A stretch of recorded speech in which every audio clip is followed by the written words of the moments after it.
Chapter 6. The house was not secure just because Charles had gone out of it and into the village. For one thing, Constance had given him a key to the gates. There had originally been a key for each of us, our father had a key, and our mother, and the keys were kept on a rack beside the kitchen door. When Charles started out for the village, Constance gave him a key, perhaps our father's key, and a shopping list, and the money to pay for what he bought. "You shouldn't keep money in the house like this," he said, holding it tight in his hand for a minute before he reached into a back pocket and took out a wallet. "Women alone like you are, you shouldn't keep money in the house." I was watching him from my corner of the kitchen, but I would not let Jonas come to me while Charles was in the house. "Are you sure you put everything down?" he asked Constance. "Hate to make 2 trips." I waited until Charles was well along, perhaps almost to the Black Rock, and then I said, "He forgot the library books." Constance looked at me for a minute. "Miss Wickedness," she said. "You wanted him to forget. How could he know about the library books? He doesn't belong in this house, he has nothing to do with our books." "Do you know," Constance said, looking into a pot on the stove, "I think that soon we will be picking lettuce, the weather has stayed so warm." "On the moon," I said, and then stopped. "On the moon," Constance said, turning to smile at me. "You have lettuce all year round, perhaps?" "On the moon, we have everything. Lettuce, and pumpkin pie, and Amanita phalloides. We have catford plants and horses dancing with their wings. All the locks are solid and tight, and there are no ghosts. On the moon Uncle Julian would be well, and the sun would shine every day. You would wear our mother's pearls and sing, and the sun would shine all the time. I wish I could go to your moon. I wonder if I should start the gingerbread now, it will be cold if Charles is late." "I'll be here to eat it," I said. But Charles said he loved gingerbread. I was making a little house at the table, out of the library books, standing one across 2 set on edge. "Old witch," I said, "you have a gingerbread house." "I do not," Constance said. "I have a lovely house where I live with my sister Merricat." I laughed at her. She was worrying at the pot on the stove and she had flour on her face. "Maybe he'll never come back," I said. "He has to, I'm making gingerbread for him." Since Charles had taken my occupation for Tuesday morning, I had nothing to do. I wondered about going down to the creek, but I had no reason to suppose that the creek would even be there, since I never visited it on Tuesday mornings. Would the people in the village be waiting for me, glancing from the corners of their eyes to see if I was coming, nudging one another, and then turn in astonishment when they saw Charles? Perhaps the whole village would falter and slow, bewildered at the lack of Miss Mary Catherine Blackwood? I giggled, thinking of Jim Donnell and the Harris boys, peering anxiously up the road to see if I was coming. "What's funny?" Constance asked, turning to see. "I was thinking that you might make a gingerbread man, and I could name him Charles and eat him." "Oh, Merricat, please." I could tell that Constance was going to be irritable, partly because of me and partly because of the gingerbread, so I thought it wiser to run away. Since it was a free morning, and I was uneasy at going out of doors, it might be a good time to search out a device to use against Charles, and I started upstairs. The smell of baking gingerbread followed me almost halfway to the top. Charles had left his door open, not wide, but enough for me to get a hand inside. When I pushed a little, the door opened wide, and I looked in at our father's room, which now belonged to Charles. Charles had made his bed, I noticed. His mother must have taught him. His suitcase was on a chair, but it was closed. There were things belonging to Charles on the dresser where our father's possessions had always been kept. I saw Charles's pipe, and a handkerchief, things that Charles had touched and used, dirtying our father's room. One drawer of the dresser was a little open, and I thought again of Charles picking over our father's clothes. I walked very softly across the room, because I did not want Constance to hear me from downstairs, and looked into the open drawer. I thought that Charles would not be pleased to know that I had caught him looking at our father's things, and something from this drawer might be extraordinarily powerful, since it would carry a guilt of Charles. I was not surprised to find that he had been looking at our father's jewelry. Inside the drawer was a leather box which held, I knew, a watch and chain made of gold, and cufflinks, and a signet ring. I would not touch our mother's jewelry, but Constance had not said anything about our father's jewelry, had not even come into this room to Neen, so I thought I could open the box and take something out. The watch was inside, in a small private box of its own, resting on a satin lining and not ticking, and the watch chain was curled beside it.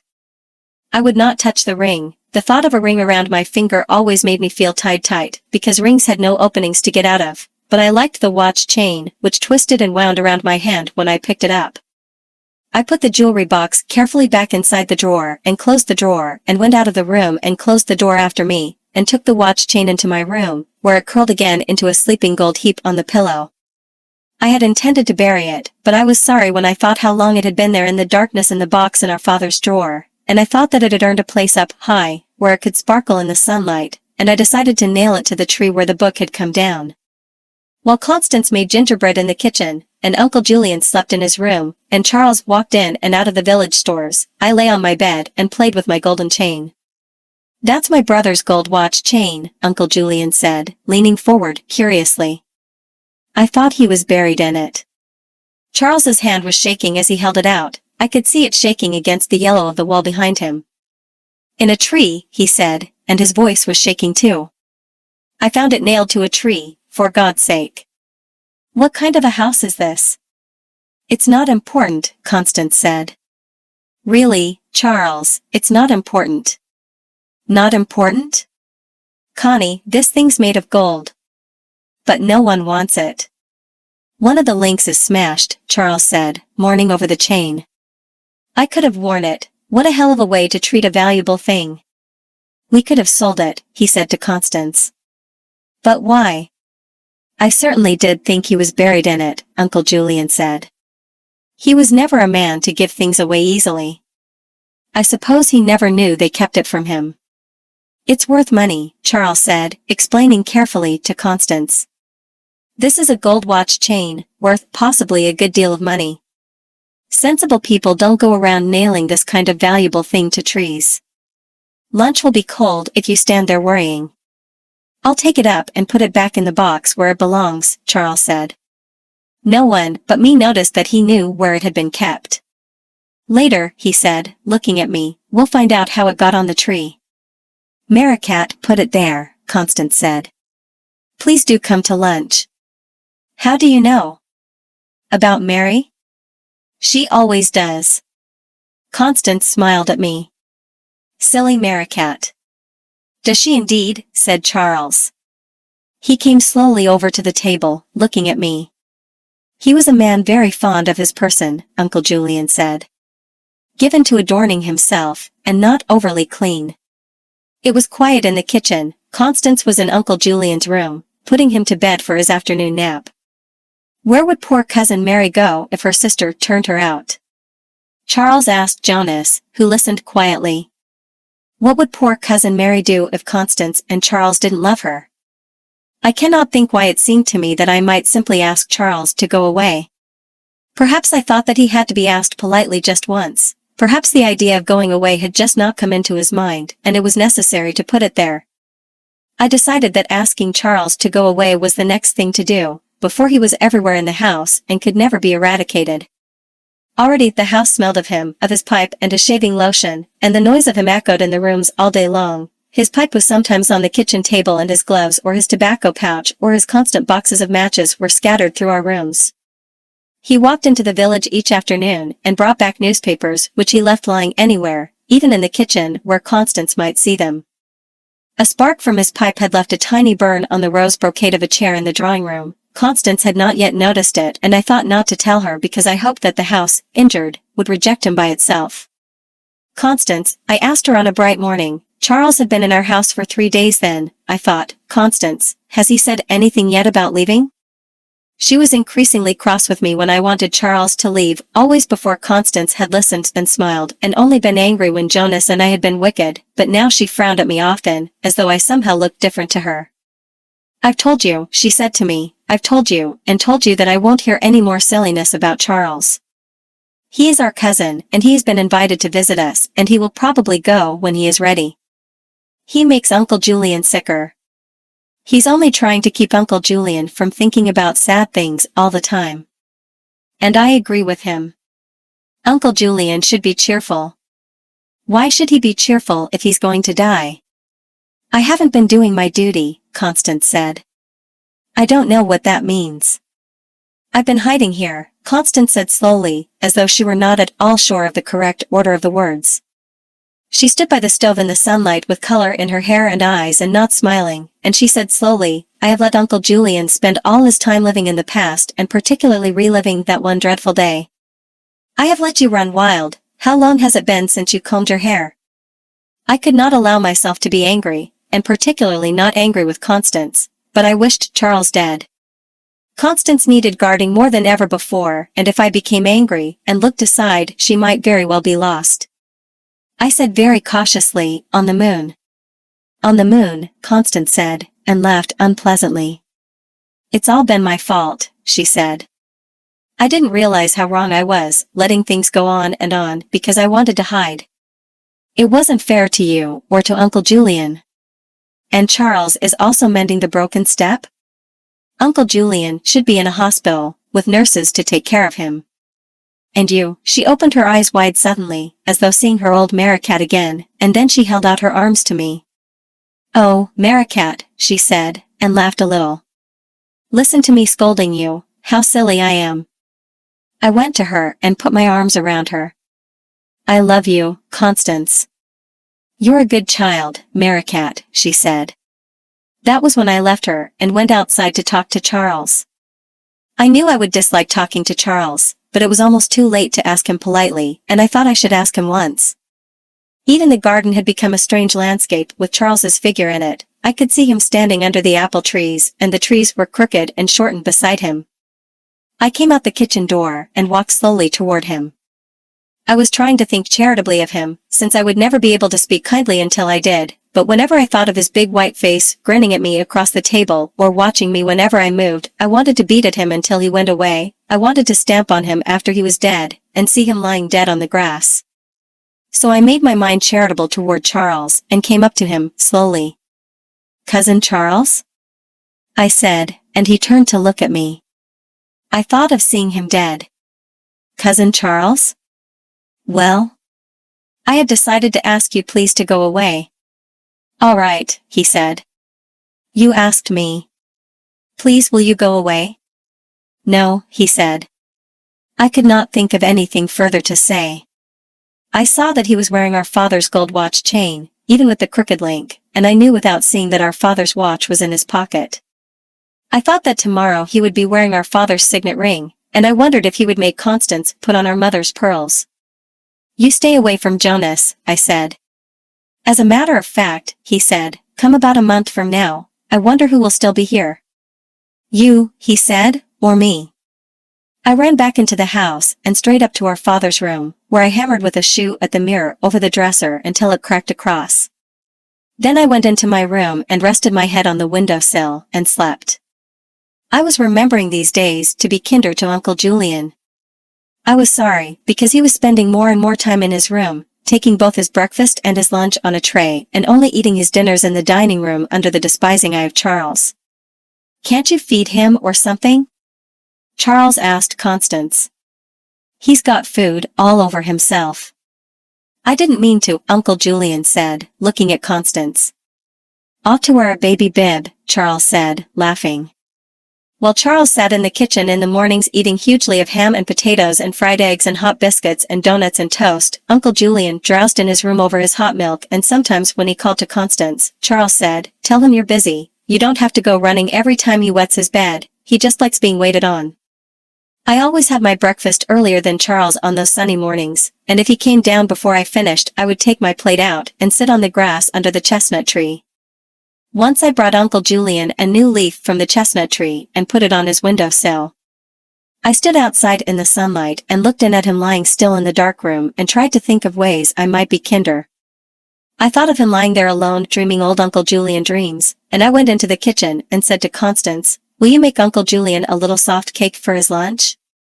She's too busy now, Charles said with his mouth full. Your sister works like a slave. Will you? I asked Constance. I'm sorry, Constance said. I have so much to do. But Uncle Julian is going to die. Constance is too busy, Charles said. Run along and play. I followed Charles one afternoon when he went to the village. I stopped by the Black Rock, because it was not one of my days for going into the village, and watched Charles go down the main street. He stopped and talked for a minute to Stella, who was standing in the sunlight outside her shop, and he bought a paper. When I saw him sit down on the benches with the other men, I turned and went back to our house. If I went into the village shopping again, Charles would be one of the men who watched me going past. Constance was working in her garden, and Uncle Julian slept in his chair in the sun, and when I sat quietly on my bench, Constance asked, not looking up at me, "Where have you been, Merricat?" "Wandering." "Where is my cat?" "I think," Constance said, "that we are going to have to forbid your wandering. It's time you quieted down a little." "Does we mean you and Charles?" "Merricat." Constance turned toward me, sitting back against her feet and folding her hands before her. "I never realized until lately how wrong I was to let you and Uncle Julian hide here with me. We should have faced the world and tried to live normal lives. Uncle Julian should have been in a hospital all these years, with good care and nurses to watch him. We should have been living like other people." "You should." She stopped and waved her hands helplessly. "You should have boyfriends," she said finally, and then began to laugh, because she sounded funny even to herself. "I have Jonas," I said, and we both laughed, and Uncle Julian woke up suddenly and laughed a thin old cackle. "You are the silliest person I ever saw," I told Constance, and went off to look for Jonas. While I was wandering, Charles came back to our house. He brought a newspaper and a bottle of wine for his dinner and our father's scarf, which I had used to tie shut the gate, because Charles had a key. "I could have worn this scarf," he said irritably, and I heard him from the vegetable garden where I had found Jonas sleeping in a tangle of young lettuce plants. "It's an expensive thing, and I like the colors." "It belonged to father," Constance said. "That reminds me," Charles said. "One of these days I'd like to look over the rest of his clothes." He was quiet for a minute. I thought he was probably sitting down on my bench. Then he went on, very lightly. "Also," he said, "while I'm here, I ought to go over your father's papers. There might be something important." "Not my papers," Uncle Julian said. "That young man is not to put a finger on my papers." "I haven't even seen your father's study," Charles said. "We don't use it. Nothing in there is ever touched." "Except the safe, of course," Charles said. "Constance?" "Yes, Uncle Julian?" "I want you to have my papers afterwards. No one else is to touch my papers, do you hear me?" "Yes, Uncle Julian." I was not allowed to open the safe where Constance kept our father's money. I was allowed to go into the study, but I disliked it and never even touched the doorknob. I hoped Constance would not open the study for Charles. He already had our father's bedroom, after all, and our father's watch and his gold chain and his signet ring.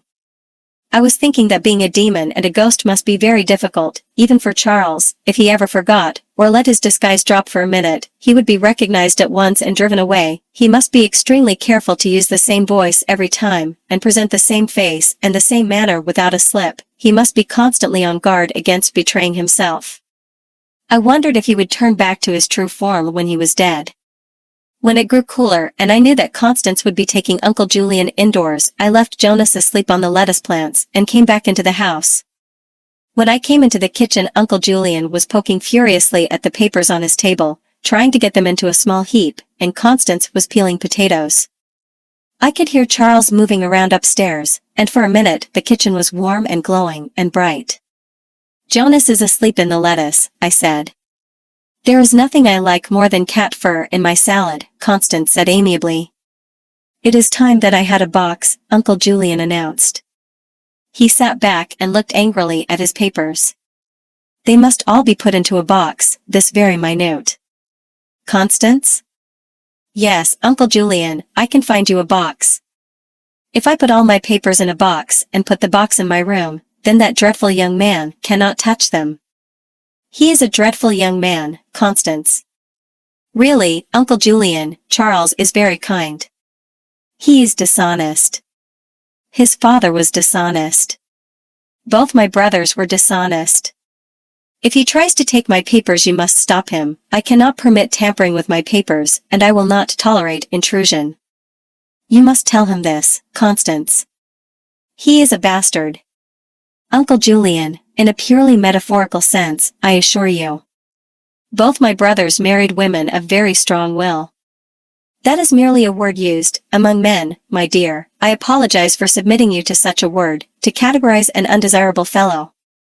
Constance turned without speaking and opened the door, which led to the cellar stairs, and to the rows and rows of food, preserved at the very bottom of our house. She went quietly down the stairs, and we could hear Charles moving upstairs and Constance moving downstairs. William of Orange was a bastard, Uncle Julian said to himself. He took up a bit of paper and made a note. Constance came back up the cellar stairs, with a box, which she brought to Uncle Julian. "Here is a clean box," she said. "What for?" Uncle Julian asked. "To put your papers in." "That young man is not to touch my papers, Constance." "I will not have that young man going through my papers."